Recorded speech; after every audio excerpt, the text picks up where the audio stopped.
Because obviously I put a tweet out. I said, why all of these women rappers talking crud all the time? Yeah, man, I was getting stray bullets. What were you thinking about her when you wrote that tweet? If you feel like you have to do that, do you know the reality is easy. When I see them buy jewelry and watches and chains and stuff like that, I don't see that as enjoyment. I see that as stunting. Maybe people should mind their business and not make assumptions. There are a lot of guy rappers, they come and lie. No one don't question them. When I come to London and found out how many of these industry people are friends. Shut up, man. You're 31 with no kids, man.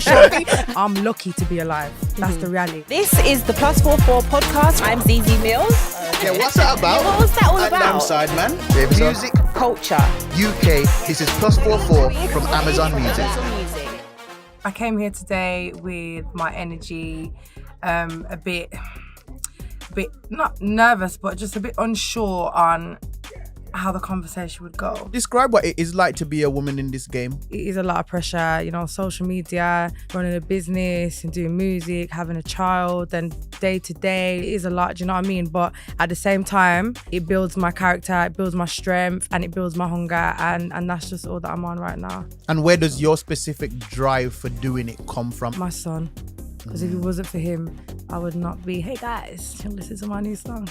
I'm not on all of that. But right now, I'm here for the bag and I'm here for my child. Do you think that we in the UK were making good progress now when it comes to the female artists? I feel like personally there's room for everyone, but the UK makes it that they pick who they want to be on top. Why isn't there an all-star, the Woman Avengers Assemble? What it is, I've had loads of calls like, yeah, we're going to do this all-female track. And then what happens is the girls hear who else is on the track and then they're like, no, I'm not doing it. Like, see me, yeah, no matter who thinks I've got issue with me or if I've got issue, like, business is business. Yeah. Like, and if I'm getting paid for a track to put together a female unit, I'm going to do that because anyway, it's bigger than rap. And the reality is, what I've realised is with the females, because there's not a lot of us, I feel like there's a borderline mentality where everyone thinks they're competing. Like, the guys all kind of like, do you know what I mean? Even though there's little... And there's a lot more of a pool for them to pick from, to be fair. If they ain't cool with somebody from east, south, west or north, they can just go to one of the other ones. Us, sometimes as the consumer, we make female quote-unquote beef bigger than it actually should be, because sometimes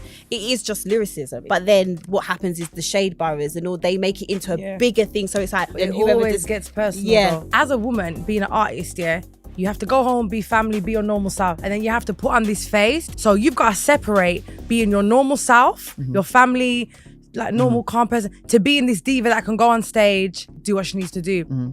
So I think what it is that we are selling our ego. That's what it is. Are you going to pick up your phone and DM one of these other women rappers asking for the collab? I've done that many times. And it just hasn't worked out? And I've also done when girls have messaged me, can we do something? Why not? And as much as I can be out here doing like songs with like multiple female rappers, it's going to take more than one person to make that change. I think the conversation of, women rappers supporting each other goes the same way that it always goes with them telling me that it's not as easy or telling me that, other people don't like them. If everybody don't like, everybody always says that everybody else don't like them. So I'm like, where is it coming from? For me, I just feel like an olive branch needs to be brought at some point where they come together and decide that the movement is more important than any personal beefs that they have. Maybe that's just optimistic and fantasy land of me, but that's what I feel like. But Zeze did want me to ask you why all of these women rappers sometimes are talking crud all the time when they're not about that life. Because obviously I put a tweet out, I think on Friday, and I said, yeah, man, I was getting stray bullets, man. The thing is, what were you thinking about her when you wrote that tweet? I wasn't necessarily thinking solely about Miss LaFamilia, but I would be lying if I had said that seeing her video along with other people's videos did not Which make other me people? think. There's loads of other people, like Gas Up Lighties talk about killing people. Well, I wouldn't say actually killing people, but if you feel like you have to do that, do you want to know the reality is easy? Go on. This is all I know. So as much as everyone's probably like, raw, she's bare like a man, innit? She's acting like her. You lot need to understand that I've come from a place where I'm lucky to be alive. That's the reality. I haven't lived a normal female life. I've done things like that I would never speak about. Do you understand? So the reality is I'm just going to express it the best I can in my music. If that is taken like, oh, why is she doing that for? Then maybe people should mind their business and not make assumptions, because you know what it is? You never know what someone's actually been through in their life. The same thing I'm saying to you is what I've also said to the drill rappers, is that no one's taken away from the fact that you have had a hard upbringing. Yeah. However, I think there is a way that you can talk about that without it seeming like you're either really proud of it or like you're glorifying it. Right, I want to get to know you more because of the way you've said There's that a process, over. though. Okay, so Zeze was hinting that she wanted me to do more music, like showing my vocals, my soft side, rather than the hard rap stuff. And I mean, we've got loads coming, so much where, you know, it's a more softer side to me. And who knows, maybe Zeze could be star girl in the video. Maybe there's girls out there that are going through what I've gone through. I feel like there is no hope, and in the dark place and around the wrong people and living a bad way. And, you know, maybe they can look at me and think, you know what, she's done it. Yeah. Like, one, do you know what I mean? Not everything has to be twisted negatively. Do you know what I mean? We can look at it. Yeah, it could be like this is where I was, but Yeah. this is where I am now, and you could do that also. Yeah. Do you know, it was really nice to speak to her, especially I think because of what my tweet that went out. And like I was explaining to her, when I give my opinion on things, it's not because I don't like the person, even though that tweet was not specifically aimed at one person. It was what I see across the board, UK and US. Do you get what I'm saying? Myself and Zeze have, you know, our perceptions of each other before meeting today. And I actually, you know, I think I've came here and she's kind of changed my mind on her a little bit. I think she's a bit softer than what she lets off, and I think she's a bit more nicer.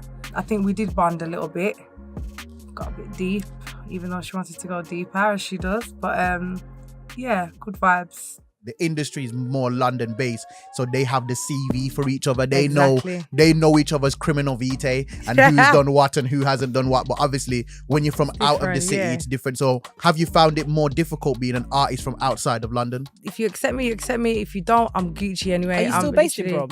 No, I'm in London now. I was gonna ask if you were still based in Brom. I was not raising my child in Birmingham, and when I got the chance, I moved my mom, I moved my son, and now we all live in London. I can work, go to work easy. Before you came, we was talking about Brom, and I was just like, yeah, Brom. They was like, yo, Brom is bad. Trust me. Zeze didn't learn anything about Birmingham because she doesn't want to learn anything about Birmingham, especially anything to do with Birmingham in a street way, because Zeze repels street. You have to understand, this is a woman that went to like a private school, so you have to understand she's very uppity in the way that she composes herself. If you have an up in Brom, you will see them because there's only one place you can go, and that's town. Growing up in Brom, you saw them. You have to live it to see it was gonna happen. And even now, like, how do you look back on your upbringing and growing up in Brom? Do you view it as, you know, rising from the ashes, or do you have regrets and wish it was different? I would have probably done a lot of things differently. I was really going through it. I was very lost, like a very angry person, definitely on the wrong path. So for me, looking back, I wouldn't change none of the things. I don't regret it, but I just wish that I had more knowledge at the time to make better decisions. But I came out of it. Brom City, I felt like I was at the Boring today. But you know what, it's actually quite nice, because I do think that people kind of just brush Brom off, like people from Brom, like, oh yeah, whatever. But it was nice to hear both LaFamilia's and David's story, to see, you know, how they've grown up and how their experiences are really similar. What gave you the inspiration and the ambition to? So basically, I was living in quite a bad area, you know, Winston Green, Ladywood, you know what it's like around there. And I got stabbed very badly, and my mom made a decision, because I wasn't trying to move. If we don't go now, it's over for you, because you're just moving mad. And then once I was in that better place, that's when I really started to know myself, being away from these toxic people, this toxic area. Every time I open my door, beef. Every time I go down the road, beef. Every time I go to the left, drugs. Every time I go to the right, crime. I feel like this is a song that was really Every time I go to the left. Every time I go to the left. Yeah. The more like artists and creatives that are actually doing things in Birmingham, you know, and getting their name out there, it gives us more of a chance to build like a community within a community. So a Birmingham community in this big London town, and just make an impact and show them that, you know, us Northerners have got it as well, you know what I mean? And now living somewhere better and can do better for my son, whatever. For me, that's like a big goal and accomplishment that, you know, like he's not gonna ever see or hear or go through anything that I did. This is what I mean. I want to hear this type of stuff. No one wants to hear that. No, I do because Hearing you say it right now, yes. Yeah, but I no feel one like wants to hear. No one hears. My no, son is shall I gonna tell you grow up why? in a good No. school and not a No. fool and he doesn't not have to have the that. tool. Listen, Like no yeah. one's trying to hear that. That's hard, you know. Hey guys, so that was just a snippet. So to hear the full interview, head over now to Amazon Music. Stream the Plus 44 playlist on Amazon Music.